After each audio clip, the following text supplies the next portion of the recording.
Do you need some help teaching your dog where you want him to pee or poop and when? If so, I hope you'll check out our brand new, totally free house training guide. You can find it at schoolforthedogs.com/house.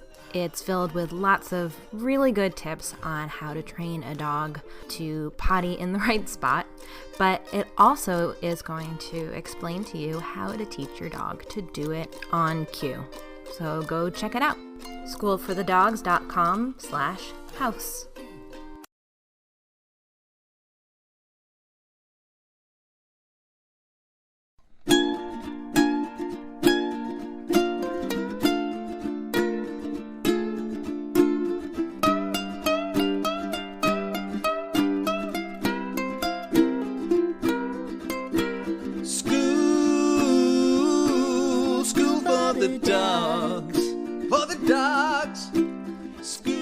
Hello, human listeners. Thank you for being here. Today is the day after Thanksgiving, and I wanted to share my heartfelt gratitude to those of you who are listening and to our fantastic staff at School for the Dogs and our devoted clients, both dog and human. You know, there's so much misinformation out there about training and, frankly, just a lot of judgment about how people treat their dogs and money people spend on their dogs. I touched on some of the money issues in the last episode. I'm going to talk a little bit more, actually, about money today. But, you know, I'm with some family for the holidays, and the fact that School for the Dogs and our private dog run service was mentioned in the New York Times last week came up, and someone said, I can't believe the kind of money people spend on this kind of thing, and someone else said, yeah, it's really the mystery of the year why anybody would choose to spend their money that way. And my heart kind of sank because I understand how they are seeing dogs as kind of like a lower creature that should be grateful for any scraps that they can get, and not as one part of a relationship that can be extremely rewarding, that can help us learn about ourselves and the science of behavior, and that can be a hobby that people can choose to spend disposable income on in a way that can prove to be really rewarding. These are people who see it more as us wasting money on animals who have kind of suckered us into spending on them, and we are treating them as ersatz children in a way that is, I don't know, silly. Anyway, obviously it's not how I see it, and I thought of a million things I could say, like, I don't know, think about the money people spend on playing golf, which is a hobby that's going to benefit only you and no other living being. But I just left the room and I thought, you know, I don't need to convince these family members about how awesome the world of positive reinforcement-based dog training is, how awesome School for the Dogs' services are, because I already have a wonderful community, both people I know in the flesh and blood, and people who I've met through this podcast and our social media presence, who are on the same page. And I think that's a community that will grow, and for that I am grateful. So thank you for being part of that community. Thank you for loving dogs in the special way that you do. And because it is Black Friday, the big day of sales, I should mention that we are currently offering 20% off both in our physical shop in Manhattan's East Village and at storeforthedogs.com. You can use the code BFSale20 through the end of the day on Sunday. And our store specializes in selling toys meant to engage dogs mentally. And we also sell all kinds of training tools and treats. It's true that some of the things we sell could be purchased on Amazon or in big box stores. But when people choose to shop small, they are supporting real people who have the same values that they do when it comes to dogs and training in this case. And what we do is offer a curated selection of high-quality products. Every single item has been tested by the dogs we work with. If it's something we sell, it's something our trainers use with their own dogs, either at home or at work or both. And it's something we think will improve the life of you and your dog too. So do visit us at storeforthedogs.com or come to our East 7th Street shop in Manhattan this holiday season. Your dog will be glad you did. I specifically wanted to call out one product we sell that I would suggest you think about buying ASAP.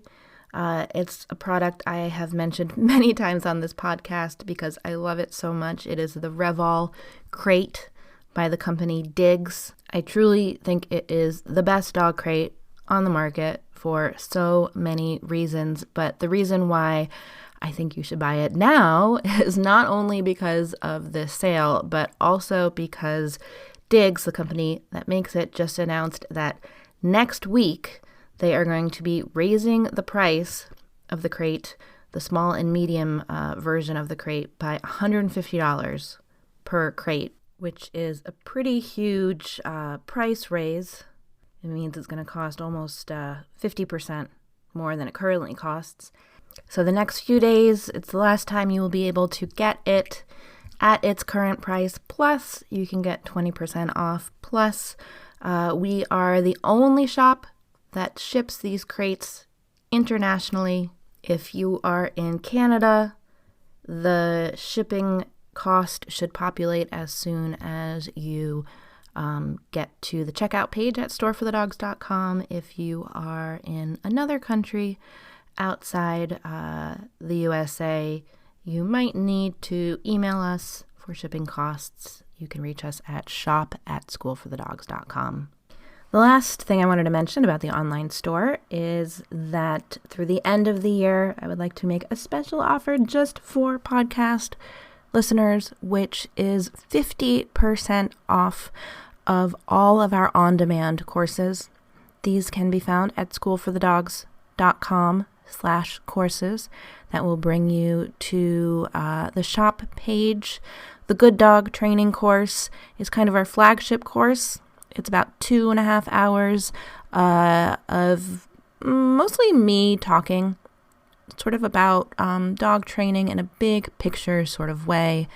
I made it based on, it was my effort to try and distill what I've done in so many private lessons at School for the Dogs and in people's living rooms into something pre-recorded that could be shared and easily understood. I think there's a lot of really good information there. Right now, when you buy it, you will also get the textbook that comes with it, which is about 80 pages long, if you're more of a reader than a listener and watcher. And we have other courses there too. We have our core behaviors course, which walks people through some specific behaviors that we think are really important. We have a great course on body language. We have a course called New Puppy Fundamentals. Anyway, you can get them all for 50% off through the end of November using the code PODCASTGDT. Podcast GDT. GDT is for Good Dog Training. I talked about this a little bit last week, but one of the reasons that we created our on-demand offerings is because, frankly, the training that we provide at our studio in New York City and even our virtual offerings, it's not inexpensive. And as a truly mission-based business, that started in a proverbial garage, actually my Manhattan living room in a 2-story walk-up apartment. It's something that Kate and I have really struggled with over the years. How can we charge enough to offer the kind of high-quality services we offer in the way we want to offer them? How can we charge enough to pay our employees what we think is at least fair, if not appealing? It's expensive to live and work in New York City, and we want our trainers to, be able to live as comfortably as possible. So how can we meet our own expenses as a business and keep afloat so that we can keep offering the frankly wonderful services that we offer without excluding people who frankly can't afford our expensive offerings? And so the on-demand courses, that is one way that we have tried to package things, offer what we do at a lower price point.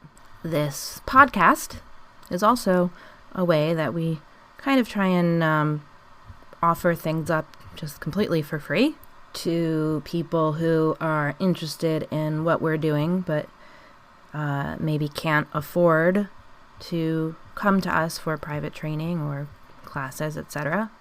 But there's also one other thing we do to try and kind of reach people at different income levels that I think is pretty special that I wanted to mention, which is the School for the Dogs Scholarship Fund.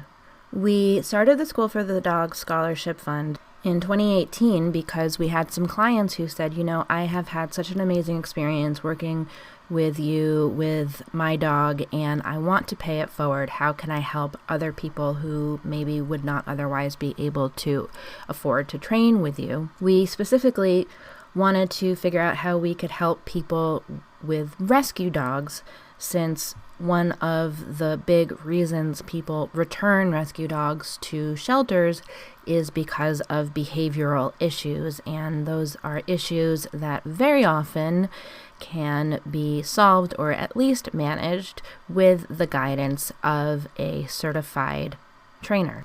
You can apply to the fund at schoolforthedogs.com/fund, and when someone's accepted, we generally try to offer them usually between 5 and 8 hours of training, either broken up into private sessions or in group classes if we feel that that would be the most appropriate thing. In some cases, we are also able to offer some of our virtual on-demand offerings to fund recipients as well.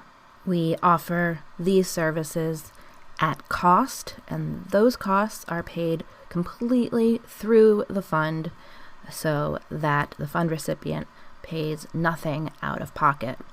We recently received fiscal sponsorship through the organization Chappie and Friends, so donations are now fully tax deductible. You can donate at schoolforthedogs.com/fund. And if you go there, you will see a little video we made about one of our fund recipients. I am going to play you the audio of that video right now.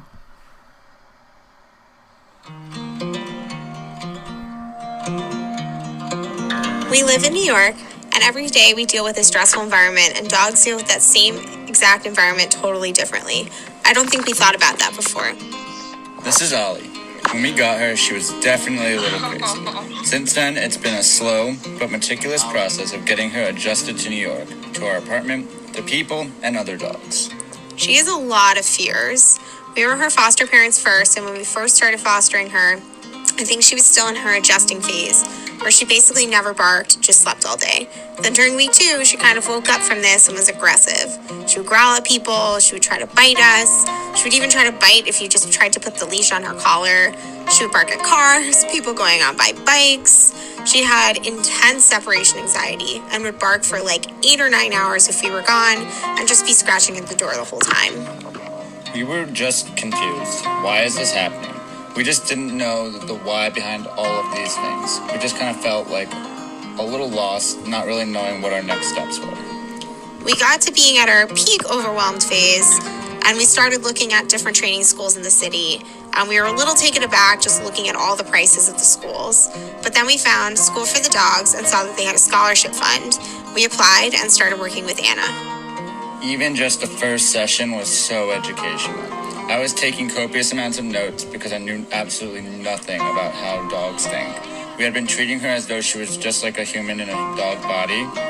Anna laid out like all of the basics for us. I think we hadn't even realized how fearful she was up until then. But we started paying attention to her body language when she was out on walks, something we never really thought about. It really changed the way we saw Ollie and interacted with her. Anna gave us direct steps that we could take between classes. And sometimes we would get overwhelmed again, but Anna would be there with more action plans of what we could do to help metabolize everything piece by piece. Each time we went back for a class, Ollie was significantly better. Obviously, she's still not perfect. She still has slight issues that we're trying to work on and are slowly working on. But she's a very different dog. We just never thought we could have a dog that could sit on command, which she can now do.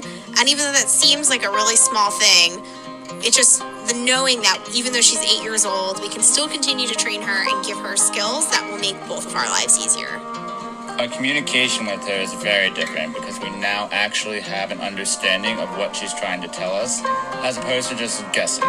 Now we know when she's stressed and she needs a break or is excited to be on a walk or she wants to stay out longer. So we can actually help her get what she needs. A lot of dog training schools are really focused on puppies, which is fantastic for people who need that, and puppies need a lot of training. But when you're fostering and thinking about adopting, most of the dogs that are most underserved are older dogs, and they need training too.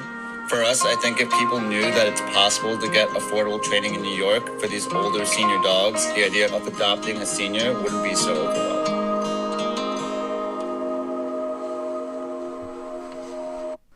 Isn't that sweet? Anyway, you can see Ollie at schoolforthedogs.com/fund, the full video. I also just thought I would share this email I got from our most recent fund recipient who wrote me, "Thanks to the School for the Dog Scholarship Fund and training sessions with Claire, my dog and I are still together today. I found myself in a dire situation when my rescue dog began to display severe behavioral issues. I lost my quality of life and didn't know how to handle such an aggressive and anxious dog. She was too erratic to participate in group training courses, and I could not afford private lessons. I was in over my head financially and emotionally. When the scholarship fund awarded sessions with Claire, I felt hope for the first time.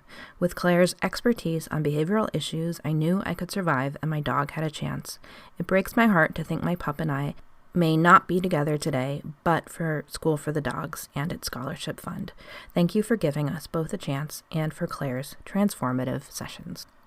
Claire, who she mentioned, is Claire Cario, who is our head of private training at School for the Dogs and is indeed pretty damn wonderful and is definitely a person I'm very grateful to have on staff. A special thing that we are offering anyone who donates any amount to the School for the Dog Scholarship Fund between now and the end of the year, while supplies last, is a tile of your dog, or any dog you'd like, really, in this beautiful mosaic that was done last year at School for the Dogs, made by Jim Power, aka the East Village Mosaic Man.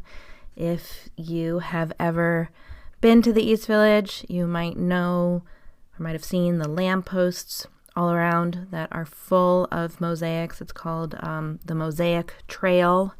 All of these are by the inimitable Jim Power, a Vietnam vet and artist, who we commissioned to put together this lovely mosaic featuring many of our students.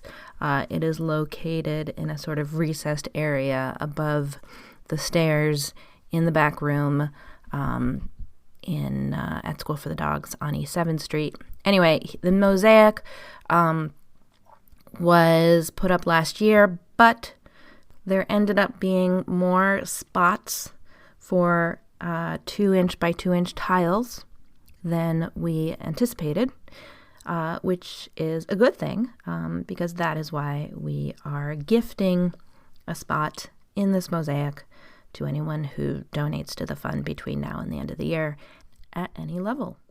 All you need to do is donate at schoolforthedogs.com/fund, and make sure to include your email with the donation, and I will email you to ask you for a photo to share that we can include in the mosaic.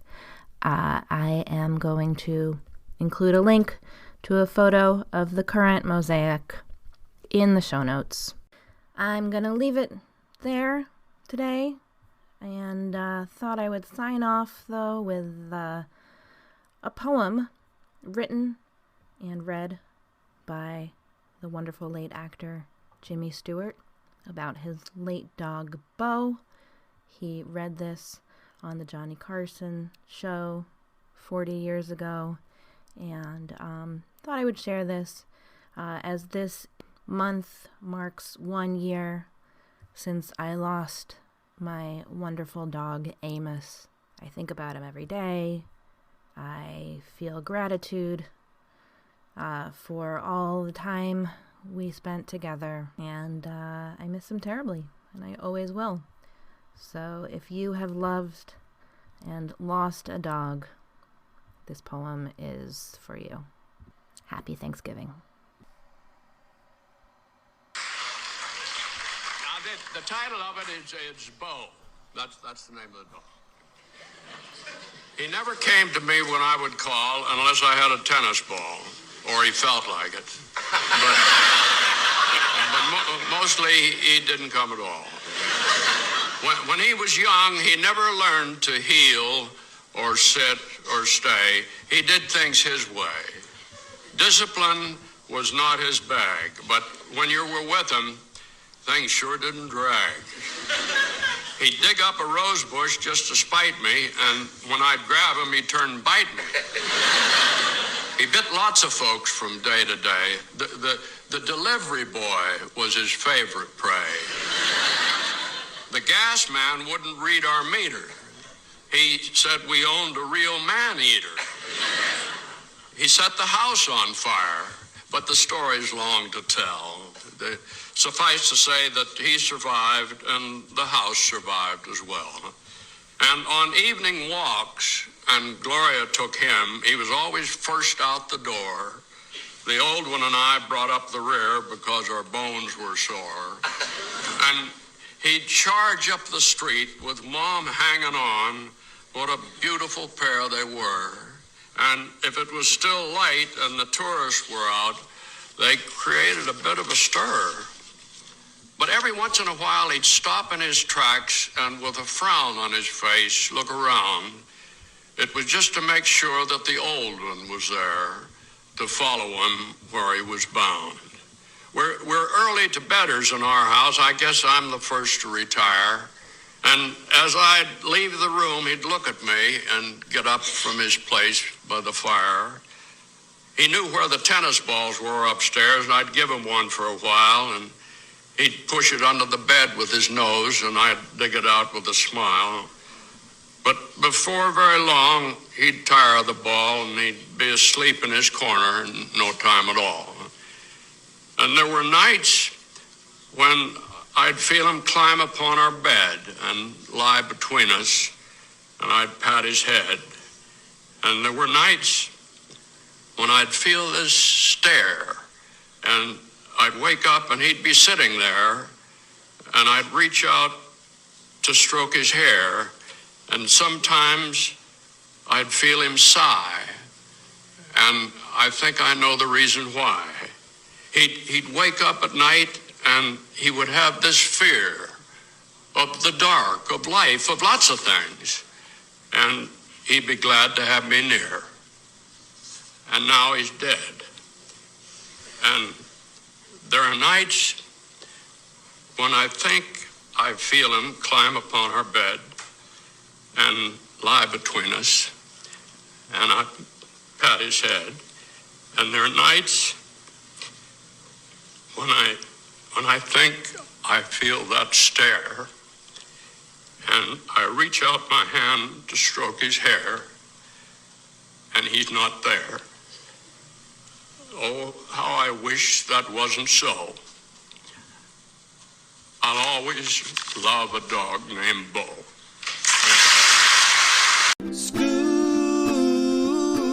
School for the dogs.